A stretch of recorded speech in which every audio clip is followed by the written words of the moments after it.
बिस्मिल्लाहिर्रहमानिर्रहीम सज्जनों ते मित्रों अस्सलाम वालेकुम जी। लो जी अपने शहर तो असी देहात आ गए हैं अपने ते अज असी वाल वूल भी कटाने सी। हाँ जी तो इत्थे 104 12 एल वाला जिहड़ा पुल आ जी इत्थे हमाम आ जी बहुत अच्छी कटिंग करदा वा जनाब।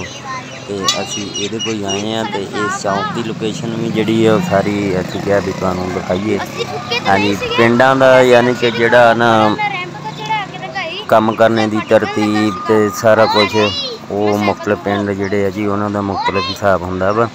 ते ए जनाब हमाम जिथे मियां दाहर साहब कटा रहे है जी वाल। तो इत्थे मैं नाल ही मोटरसाइकिलों की दुकान है जी, मोटरसाइकिल वाले अपना काम कर रहे हैं।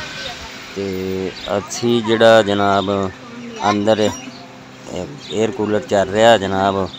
तो बड़ी ठंडी हवा उत्थे। तो यह मेन सड़क है जी 104 12 एल का जिहड़ा जी पुल ये मेन सड़क है। तो इत्थे भी चारों तरफ जिहड़ियां जी दुकानां बन गई। तो बहुत सोहनी लोकेशन है इत्थे दी। आप वेल्डिंग वाले नाल काम करते पे ते वेल्डिंग का काम भी बेहतरीन हुंदा वा। ते इत्थे इस नल का पानी जिहड़ा जी बड़ा ठंडा वा क्योंकि नाल ही रजवाया वा नहर। हाँ जी तो हमाम भी जिहड़ा जी बड़ा खूबसूरत बनाया हुआ वा देहाती माहौल के मुताबिक। तो अंदर एयर कूलर भी लगा वा। पिछे जिहड़ा जी रोशनदान एक उत्थों की हवा जिहड़ी है ना जी ठंडी होके आउंदी है तो मौजां हो जांदियां जनाब। हाँ जी तो यह देख सकते हैं तुसीं सारे लोकेशन जिहड़ी है जी हमाम दी बेहतरीन जनाब। अगे जिहड़ा जी तुहानूं दिखावांगे अपना पिंड जिहड़ा 114 12 एल ओदियां गलियां जिहड़ियां जी। तो इस टाइम काफ़ी धुप्प आ तो धुप्प दे विच ओहदे सीन जिहड़े आ जी यह देख सकते हैं तुसीं। हाँ जी ये साडे पिंड की गली है जी मेन जिथे साडा घर है जनाब। तो माल डंगर सारा बाहर बन्निया हुआ लोगों ने जनाब। हाँ जी गाइयां बछियां गाइयां मझां हाँ जी सारे जिहड़ा जी दिखा रहे हैं तुहानूं।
हाँ भी सपारा पढ़ आए हो? फौज सारी सपारा पढ़ के सबक पढ़ आए हो? आज सपारा पढ़िए। अच्छा तू भी पढ़े आई है?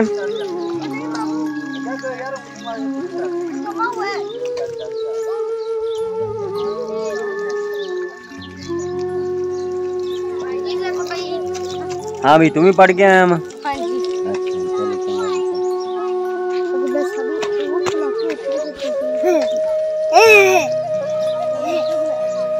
लो जी खालसा मजियां नूं जिहड़ा जी मल मल के नवा रहा जनाब हक बनदा है नवाउण दा क्योंकि उहदी वजह यह है कि जी डंगर भी जिहड़े है जी वो बड़ी गर्मी मंनदे आ ते हुण इन्हां नूं ठंडिया कीता जा रहा जी जनाब। हाँ जी ते असीं जिहड़ा वा जी पिंड च आ गए होए शहरों बच्चों नूं छुट्टियां हो गईयां सी ते ओह जनाब असीं हुण अपने पिंड आ गए हैं जनाब ते न्याणे खूब खेडते फिरते है ते अपने पढ़ाई के टाइम पढ़ते भी है ते आ जैफा मेरा कैमरामैन नवा जिहड़ा जी जैफा इत्थे सामने आ बई आ जैफा जी जैफे ने भी अज तैयार की है वीडियो जनाब। हाँ भी जैफे चंगी बनाई है तू? अच्छा चलो लग जूगा पता हौली हौली तेरा हथ सीधा हो जूगा। ठीक हो गया ते अली साहब मोटरसाइकिल की ट्राई कर रहे हैं चलाउण दी हजे इहदे हिसाब की गल नहीं हैगी ते नाबिया तू भी उत्थे सामने हो जा। हाँ भी नाबिया तू सपारा पढ़ने गई थी? मैंने बोल के बताते हैं ना सपारा पढ़ने गई थी? अच्छा तो पढ़ आई हो? अच्छा चलो ठीक है। आ फैजान भी जिहड़ा वा ये भी आ गया पढ़ के। हाँ जी ये सारे इकट्ठे ही बच्चे जिहड़े आ जी इकट्ठे रल मिल के खेलते ते मियाँ साहब जिहड़े आ जी वो अगे कट्टे बच्चों के पिछे होया सी ईद दिहाड़ा लागे आया फिरदा हुण ते हजे तक मियाँ साहब तुहानू जिहड़ा वा क्यों मियाँ जी आ कोई सानू भी दसदे जाओ आ कट्टे बच्चे तुसी लभण गए होए सीगे ते कोई गल बनी है कोई ना बनी ले ले यानी कि है कि छेती जान छुट गई है? अच्छा चलो ठीक हो गया जी। एक कट्टा ते एक बकरा ते किन्ने किन्ने दा आया जी? वाह जी वाह बकरा चंगा। अच्छा यानी कि खज्जल नहीं होना पिया है कि? चलो ठीक हो गया जी फिर तो बहुत चंगा हो गया। हाँ जी लो जी खालू साहब दिन च किन्नी बारी नहाउंदे हुंदे तुसीं? 2 दफा? एक बारी दोपहरे करके नहाउने? अच्छा सुबह सुबह दोपहर का तो हिसाब तो हुण आउण डिया शाम ते दोपहर यानी कि कट्ठी जी। हाँ जी ते माल डंगर नूं नवाउणा तो पैंदा जी जनाब पिंड च खुलियां हवावां ते सजावां जनाब माशाअल्लाह ये मौजां जी। चलो जी ठीक हो गया जी साडा व्लॉग मुकम्मल होया जनाब इंशाअल्लाह फिर जिहड़ा जी अगले नवे व्लॉग मिलांगे जी उदों तक इजाजत चाहते हैं जी। अल्लाह हाफ़िज़।